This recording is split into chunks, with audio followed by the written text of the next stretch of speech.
Assalamualaikum warahmatullahi wabarakatuh. Para sedulur semuanya, dimanapun berada, semoga diberi keselamatan, kesehatan, dan rizkinya berlimpah ruah. Amin. Pada video kali ini saya akan menyajikan kisah pemuda jelek dihina, jadi kaya setelah menikah dengan wanita bos bakso. Untuk kisah lengkapnya, langsung saja kita masuk ke ceritanya.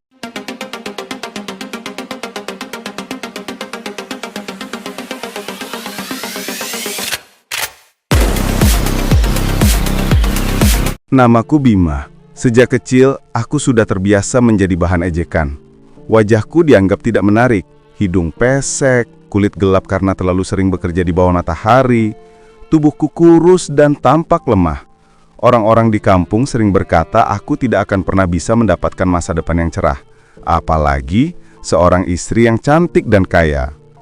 Aku hanya bisa tersenyum getir mendengar kata-kata itu. Aku anak yatim, hidup bersama ibuku yang sudah tua dan sering sakit-sakitan. Kami tinggal di rumah kayu sederhana yang hampir roboh. Untuk bertahan hidup, aku bekerja serabutan.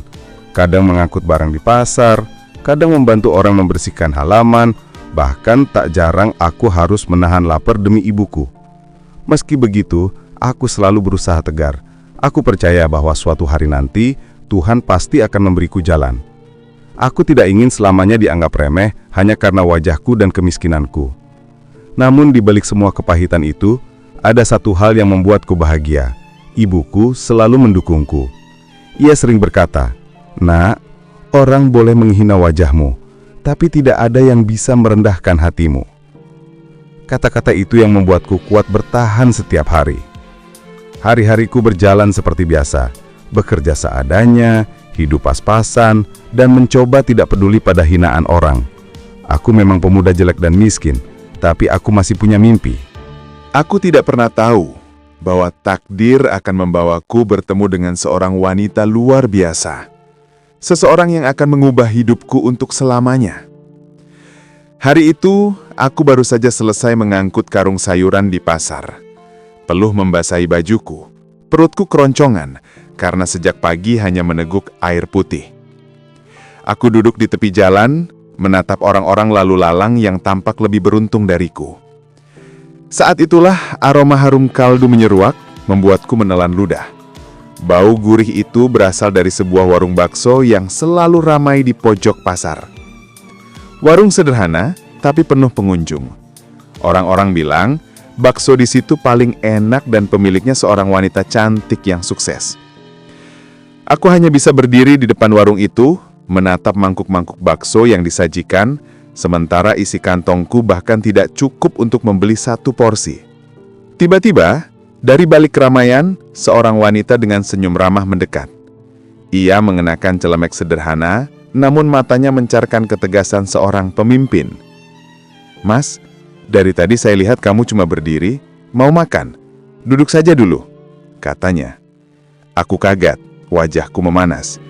Aku terbata-bata menjawab, "Tidak mbak, saya cuma lewat." Padahal perutku sudah berbunyi keras, membuat beberapa orang yang duduk di bangku warung menoleh dan tertawa kecil. Wanita itu tidak berkata apa-apa lagi. Ia hanya senyum, lalu menyodorkan semangkuk bakso panas ke hadapanku. "Ambil saja, anggap ini rejeki hari ini," ucapnya lembut. Aku menunduk, mataku panas menahan air yang hampir jatuh. Di tengah hinaan yang selalu kuterima, ada seseorang yang menawariku kebaikan tanpa syarat. Aku tidak tahu siapa dia sebenarnya, tapi aku bisa merasakan, dialah orang yang kelak akan mengubah seluruh jalan hidupku. Namun aku tidak pernah menyangka, dari pertemuan singkat itu, sebuah badai besar justru akan datang menghantam kehidupanku. Sejak hari itu, aku sering melewati warung bakso milik wanita bernama Maya. Dialah yang pertama kali memberiku semangkuk bakso gratis dengan hati tulus. Siapa sangka, ia bukan hanya penjual biasa, tapi bos besar warung bakso yang punya puluhan cabang di kota lain. Aku yang miskin dan tak berdaya ini merasa sangat kecil di hadapannya. Tapi entah mengapa, Maya selalu menyapaku dengan ramah. Ia sering bertanya kabar ibuku, Bahkan beberapa kali menitipkan makanan untuk dibawa pulang. Kebaikan itu membuatku merasa dihargai. Sampai akhirnya, orang-orang mulai melihat kedekatan kami. Astaga, Bima yang jelek itu dekat sama Bu Maya. Hahaha, mana mungkin, pasti cuma numpang makan gratis. Jangan-jangan dia mau memperdaya bos bakso ya? Gila, nekat sekali. Bisikan-bisikan itu terdengar ke telingaku, menusuk lebih dalam daripada lapar yang pernah kurasakan. Aku ingin menutup telinga, tapi mereka tertawa terang-terangan setiap kali aku lewat. Suatu sore, ketika aku hendak pulang, segerombolan pemuda di pasar menghadangku. Mereka sengaja berkata keras-keras agar Maya mendengar. Bima, jangan mimpi tinggi deh. Wajah kayak kamu mana pantas dekat sama wanita kaya dan cantik. Aku hanya diam, menunduk, menahan rasa malu bercampur perih di dadaku. Tapi di saat yang sama, aku merasakan sesuatu yang lain. Api tekad yang menyala. Malam itu, aku menatap ibuku yang tertidur di dipan riot. Aku berjanji pada diriku sendiri. Aku tidak akan selamanya jadi bahan hinaan. Aku harus membuktikan bahwa aku juga bisa jadi seseorang yang berharga. Aku tidak tahu bagaimana caranya, tapi untuk pertama kalinya dalam hidupku, aku punya tujuan. Tujuan yang akan mengubah segalanya. Sejak hari itu, aku mulai bekerja lebih keras dari sebelumnya. Aku bangun lebih pagi, mencari pekerjaan apapun yang bisa kulakukan. Membantu mengangkat barang di gudang, mencuci piring di warung, bahkan menjadi kuli bangunan, meski tenagaku sering tak sebanding dengan beban yang kuangkat. Tubuhku sering jatuh sakit, tapi semangatku tidak pernah padam. Setiap kali aku lelah, aku teringat tatapan merendahkan orang-orang pasar dan senyum lembut Maya yang tanpa sadar memberiku kekuatan. Aku ingin membuktikan bahwa aku bukan pemuda jelek yang tak punya masa depan. Aku ingin berdiri sejajar dengan Maya, bukan sekedar penerima belas kasihan. Namun perjalanan itu tidak mudah. Banyak orang yang justru menertawakanku saat tahu aku mulai berusaha memperbaiki hidup. Bima, mau jadi kaya dari mana? Cermin aja pecah kalau lihat wajahmu. Sudah, kerja kerasmu percuma. Kamu dilahirkan untuk jadi orang gagal. Kata-kata itu menusukku lagi dan lagi. Ada malam-malam di mana aku hampir menyerah. Menangis diam-diam di pojok rumah sambil menatap ibuku yang tidur pulas. Tapi setiap kali aku ingin berhenti, hatiku berbisik, "Jangan menyerah, Bima. Kalau kamu berhenti, mereka yang menghina itu akan benar-benar menang." Aku pun terus melangkah meski jalannya berat. Aku mulai menabung sedikit demi sedikit, menyisihkan uang receh yang kupunya. Aku bermimpi suatu saat bisa membuka usaha kecil-kecilan sendiri. Dan tanpa kusadari, perjuanganku diam-diam diperhatikan oleh seseorang. Seseorang yang sejak awal sudah menaruh perhatian padaku. Maya. Ia mulai sering menanyakan bagaimana hidupku. Bahkan suatu hari ia berkata dengan serius, "Bima, kalau kamu sungguh-sungguh ingin berubah, aku bisa membantumu.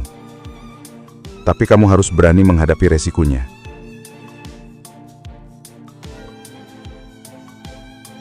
Aku tertegun. Saat itulah aku sadar, jalan yang kutempuh baru saja akan memasuki babak yang jauh lebih besar dan berbahaya. Maya benar-benar menepati ucapannya. Ia mulai mengajakku belajar bagaimana mengelola warung bakso, dari cara memilih bahan, mengatur pegawai, hingga melayani pelanggan.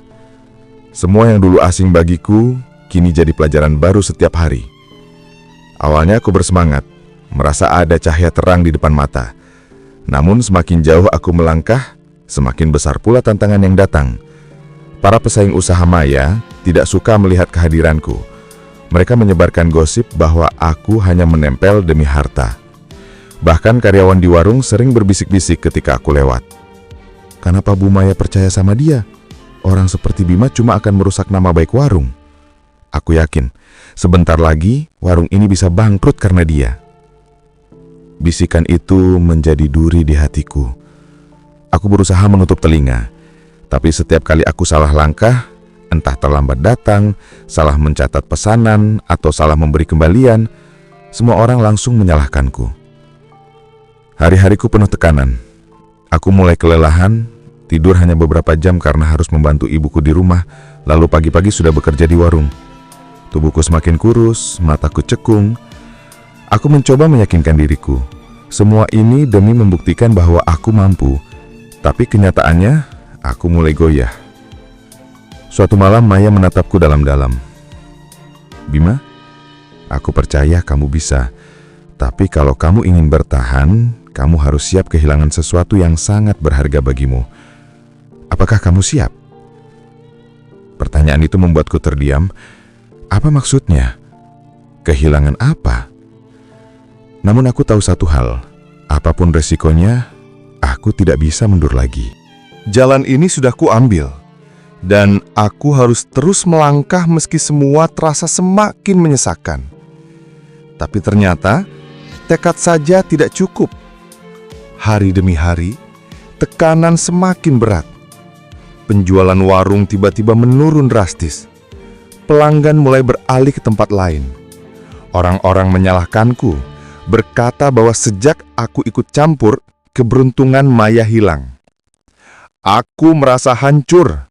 Segala usaha yang kulakukan, bekerja siang malam, belajar tanpa henti, mencoba berbuat yang terbaik seakan tidak berarti apa-apa. Hinaan yang dulu hanya berbisik di telinga, kini menjadi suara lantang yang menusuk hati. Sudah kubilang, Bima itu pembawa sial.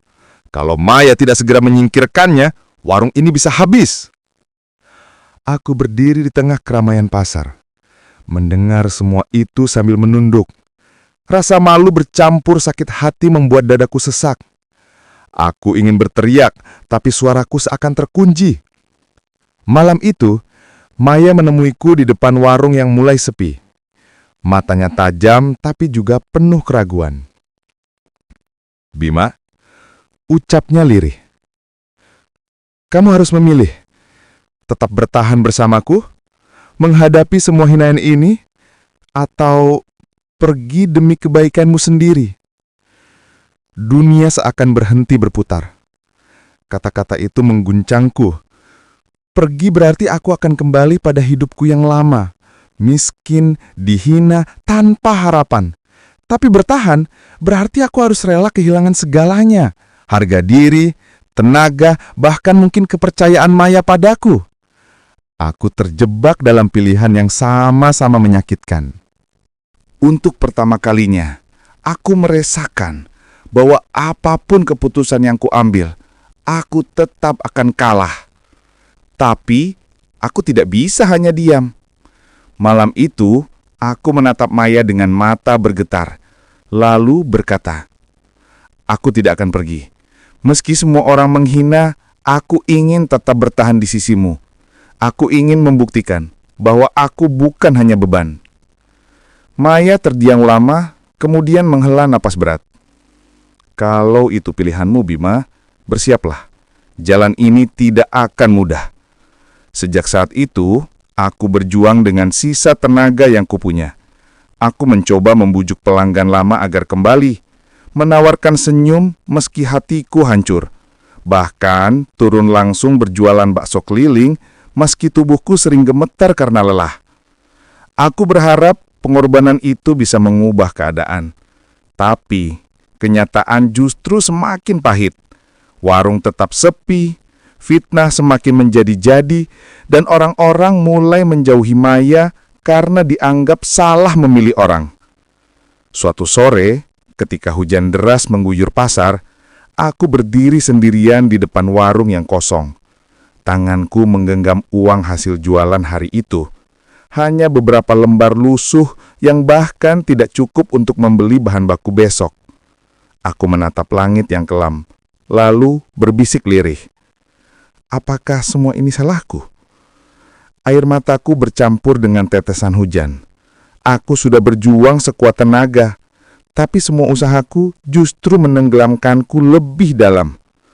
Dan di sanalah aku sadar, pilihan yang kuambil bukanlah jalan menuju kemenangan, melainkan pertaruhan terakhir yang akhirnya membuatku kalah. Aku pulang malam itu dengan langkah gontai. Baju basah kuyup, tubuh menggigil. Tapi yang paling terasa adalah hatiku yang remuk. Aku duduk di samping ibuku yang terbaring lemah, menggenggam tangannya erat-erat. "Ibu," bisikku, "mungkin benar. Aku hanyalah pemuda jelek yang tidak pernah pantas untuk bermimpi terlalu tinggi." Ibuku membuka mata, menatapku dengan senyum tipis, meski wajahnya pucat. "Jangan pernah berkata begitu, Nak. Kekalahan bukan berarti akhir. Selama hatimu tulus, hidupmu tidak pernah sia-sia." Kata-kata itu membuatku menangis. Selama ini, aku mengejar pengakuan orang lain, ingin membuktikan diri dengan cara yang mereka anggap berharga. Aku lupa bahwa kebahagiaan sejati bukan soal kaya atau miskin, bukan soal dihina atau dipuji, melainkan tentang keberanian untuk tetap berjalan meski dunia menertawakanmu. Beberapa hari kemudian, aku memilih untuk meninggalkan warung. Bukan karena menyerah, tapi karena aku sadar tugasku bukan memaksa orang lain percaya padaku, melainkan belajar menerima diriku sendiri. Maya menatapku dengan mata berkaca-kaca saat aku berpamitan. "Bima, terima kasih sudah berjuang sejauh ini. Ingat, bukan wajahmu yang menentukan masa depan, tapi hatimu." Aku tersenyum untuk pertama kalinya tanpa rasa malu. Aku mungkin gagal meraih apa yang kuimpikan, tapi aku tidak gagal menjadi manusia yang berani. Kini, setiap kali aku melangkah di pasar, aku tidak lagi peduli pada tatapan sinis atau bisikan hinaan. Aku hanya berkata dalam hati, "Aku pernah jatuh, aku pernah kalah, tapi aku tidak pernah berhenti menjadi diriku sendiri." Dan dari situlah aku belajar bahwa hidup ini bukan tentang seberapa indah wajah kita, tapi seberapa kuat hati kita bertahan menghadapi dunia. Hidup bukan tentang seberapa tampan wajah kita, atau seberapa banyak harta yang kita punya. Hidup adalah tentang keberanian untuk tetap berdiri meski dihina, tetap berjalan meski gagal, dan tetap percaya pada diri sendiri meski dunia menertawakanmu. Karena sejatinya, kemenangan terbesar bukanlah ketika kita dipuji orang lain, melainkan ketika kita bisa menerima diri sendiri apa adanya dengan hati yang tulus dan kuat.